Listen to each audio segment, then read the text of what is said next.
Yo, what's good, everybody? I'm gonna do a little quick tutorial for you guys today. I've had some people like recently asking me basically just how do you get your drums to knock, and I want to just have this beat put up, and I just want to go through the whole thing, show you step by step, and how to basically get your 808s to hit and just the beat in general to sound good. So I'm just gonna play it from the beginning so you hear what it sounds like.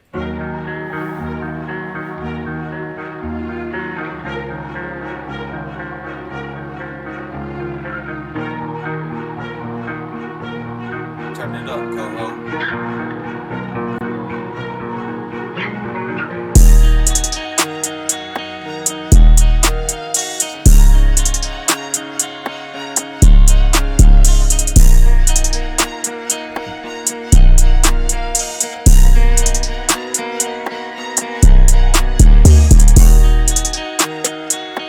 So yeah, you get the idea. But like I said, I just wanted to run through this beat real quick to show you guys how I made it and to give you some tips along the way. So I'm just gonna go through each sound.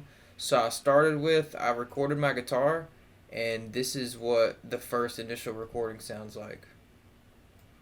Let's start right here.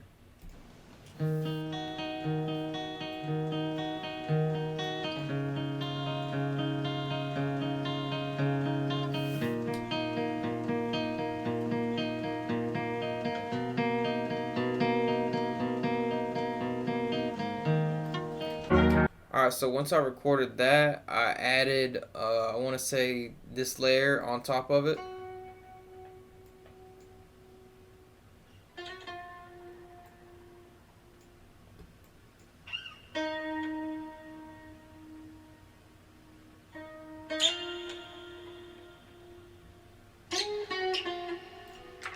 And then once I added that layer, I think I had this going on.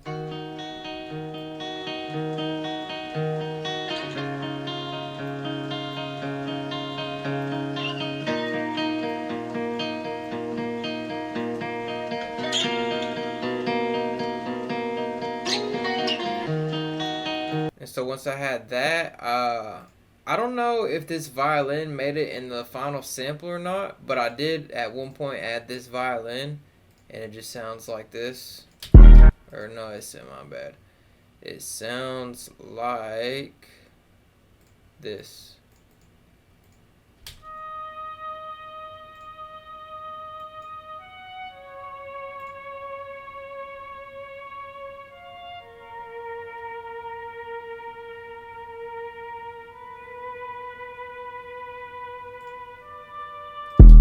And that is an X band. It's a solo violin in the string section. So after I had all that, I went to arcade, and I believe the first thing I added in arcade was this little run right here, and it's some strings, and it sounds like this.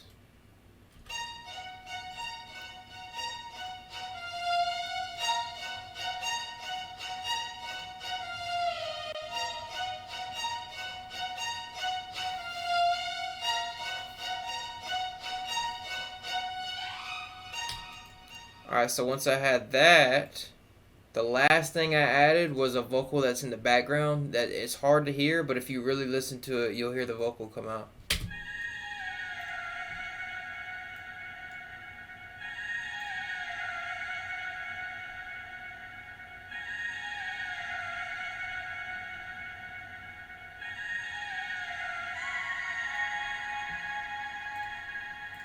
And once you add all that together, and I put it all like in one sample, I had a pitch down part for the intro, but the regular part, the regular sample sounds like this.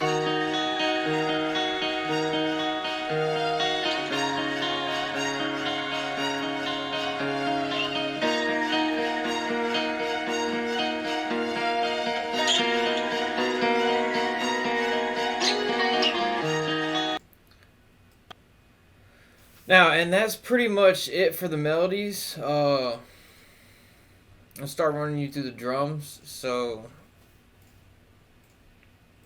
I got the snare, just basic, or hold on. I got just a snare.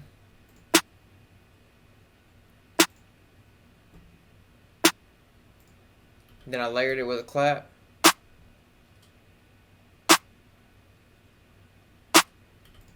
And then I have, these are the hats I drew in for this beat.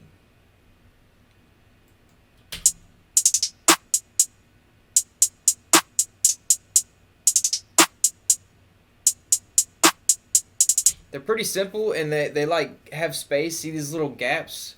These little gaps is what gives it like the groove and the bounce, and then just these little rolls down just to give it some variation. And on the hats, I did add like a little compressor on them just to make them a little bit more present. I added a little bit of fastest on the hats, some reverb, and just EQ on them, just to give them a little bit more punch, kind of. And then I added this bongo.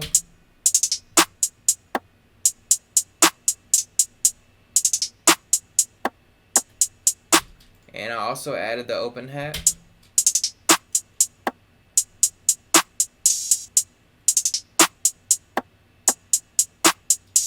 And I added also like a crash on the downbeat.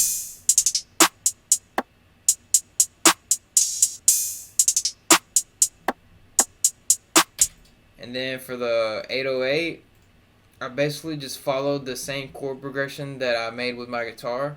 So it just goes like this.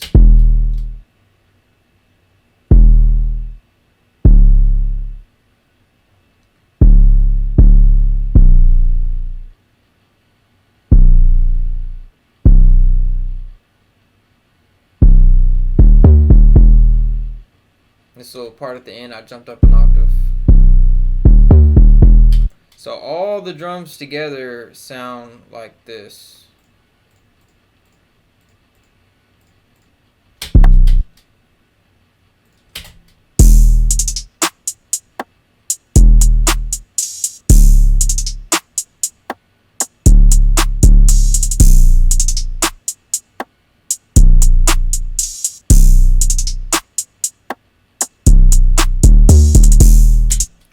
Alright, so, and I think this 808 might be in the wrong spot.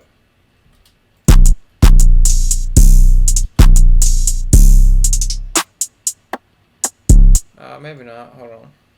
Oh, well, we ain't gonna worry about that right now. But, so after you have all the drums and everything, it together sounds like this.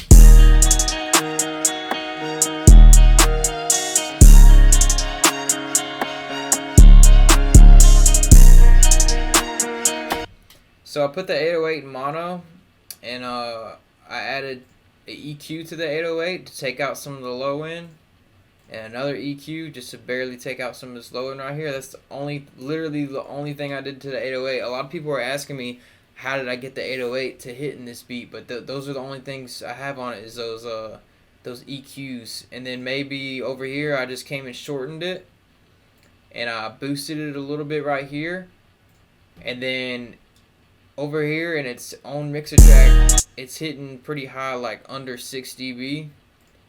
So I'm gonna come over here, I'm gonna take off this EQ, soft clipper, and limiter, and my whole mix is sitting just above 6. I do that so when I export the beat, I can take all this off and have like an unmastered version of it that has headroom. But when I want to upload it like to YouTube or something like that, I'm gonna go ahead and click this EQ, and this is just gain. All I do is I take this knob right here, I just push it until I think it's loud enough, so I added 10 dB right here, and that pushes it. It's like way up here above 3. So after I do that, I put the soft clipper on, and I put the post gain of the soft clipper to 85% and came back with the threshold a little bit, and it's still clipping. If you see that right there, the soft clipper brought it down right here. So after that, I put on the fruity limiter, and all I did with the fruity limiter, it was touch the saturation. And if you only touch the saturation with the fruity limiter, it's gonna like bring it back down to 0. So with all that, it sounds like this.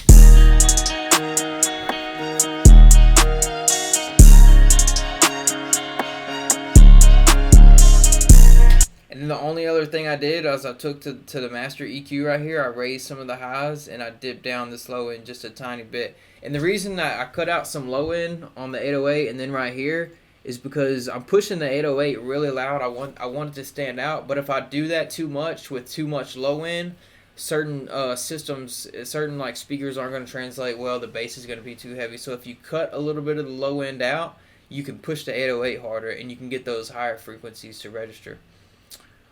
And that's pretty much it. That's pretty much it for this video. I'll see you in the next one.